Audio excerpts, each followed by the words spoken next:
Today is Groundhog Day, and many will turn to Punxsutawney Phil for his prediction for the rest of the season. In this week's Flashback Friday, we take you back to 1988 and take a look at how accurate his prediction is.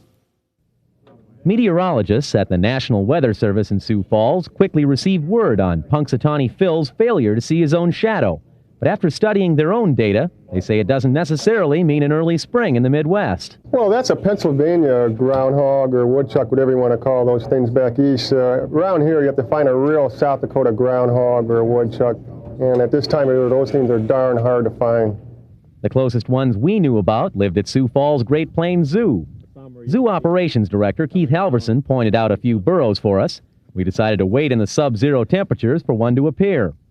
So we waited and waited and waited until we got tired of waiting.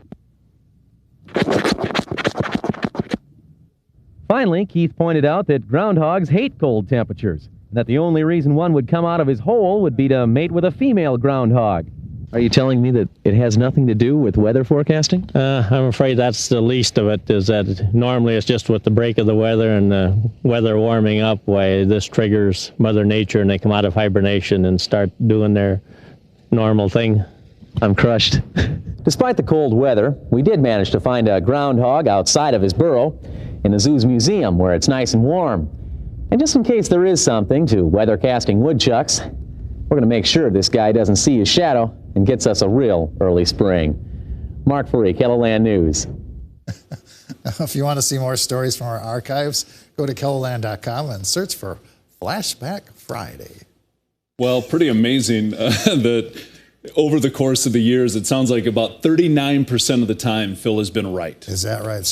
Yeah, I think some people are suggesting they should just replace all the hoopla with a big coin toss, and because that's about as accurate. Well, and I think at this point too, it may be just a good excuse to get together and have some fun in the park out east. Yeah.